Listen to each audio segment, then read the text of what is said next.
श्री सच्चिदानंद सद्गुरु साईनाथ महाराज की जय। श्री साईनाथ स्तवन मंजरी का प्रार्थनाष्टक। आज हम श्लोक नंबर 151, 152 और 153 इन तीनों का अर्थ समझेंगे। अब हम श्लोक पढ़ेंगे। श्लोक नंबर 151। उत्तम गति स्तोत्र प्रदाता, सद्गुरु दर्शन पाठक पाता। इह परलोक सभी हो शुभ कर, सुख शांति प्राप्त हो सत्वर। स्तवन मंजरी का नित्य पठन करने से मन वांछित फल शीघ्र ही प्राप्त होते हैं। भक्तों की मनोकामना को एक साकार रूप देते हैं साईं इस स्तोत्र का प्रतिदिन पठन करने से। पाठकों को सद्गुरु साईं के दर्शन भी होंगे अगर वे पूर्ण निष्ठा और भक्ति से स्तवन मंजरी पढ़ेंगे।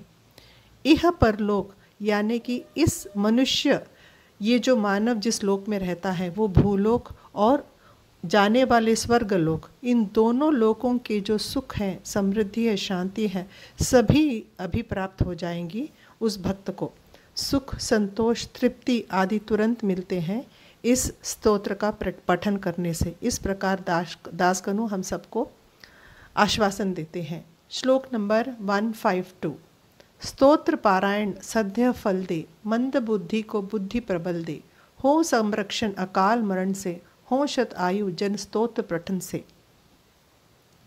प्रतिदिन स्तवन मंजरी का पारायण करने से अच्छे फल मिलते हैं, मतलब अच्छे रिजल्ट्स मिलेंगे। जैसे कि कोई मंद बुद्धि वाला हो और अगर वह स्तवन मंजरी का पाठ प्रतिदिन कर रहा हो तो उसकी बुद्धि प्रबल हो जाती है।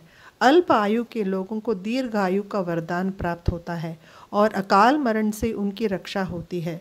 उनकी आयु शत शत वर्षों की हो जाती है। जो भी जनस्तोत्र का पठन करते हैं उन्हें सुख, शांति और अच्छा आरोग्य भी मिलता है। साईं भी भक्तों को कई छूट देते हैं ताकि कई भक्त पाठ पढ़ सकें और उसका लाभ उठा सकें। जैसे कि वे कहते हैं प्रतिदिन स्तवन मंजरी का पाठ करो। अगर प्रतिदिन ना सही नहीं हो पाता है तो गुरुवार को पढ़ो। गुरुवार को भी नहीं हो सके तो एक एकादशी के दिन तो पढ़ो। इस प्रकार अच्छे विचारों को हमारे अंदर डालने के लिए साईं बहुत कोशिश करते हैं। पारायण ऐसे नहीं करना चाहिए कि हमें प्रतिदिन पढ़ना है, इस सोच से नहीं करना चाहिए। यह सोच गलत है। हमें हर शब्द का अर्थ जानकर पाठ करना है। यही पारायण का सच्चा अर्थ है। बताई गई हर बात को उसका अर्थ समझकर अगर हम पढ़ेंगे तो जो हमें ज्ञान मिलना है वो परिपूर्णता से वह ज्ञान हमें मिलेगी। इस प्रकार दासगणु कहते हैं। श्लोक नंबर 153।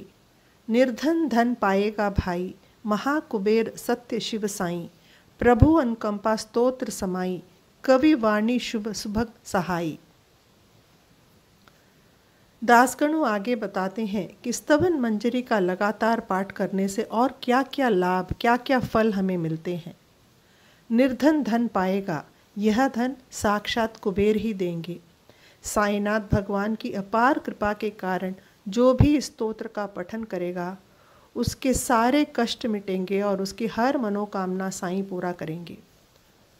जो भी काम हम करने को जाएंगे या सोचते हैं, संकल्प करते हैं, उसमें हमें ज़रूर सफलता हासिल होगी।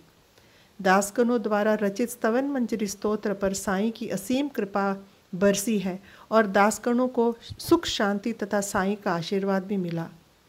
ये दासगणों का सौभाग्य था कि वे स्तवन मंजरी की रचना कर पाए, जिसके पठन के कारण भक्तों को समृद्धि और सुख प्राप्त होगी। कुबेर का भी आशीर्वाद भक्तों पर बना रहेगा। ओम साई राम, जय साई राम।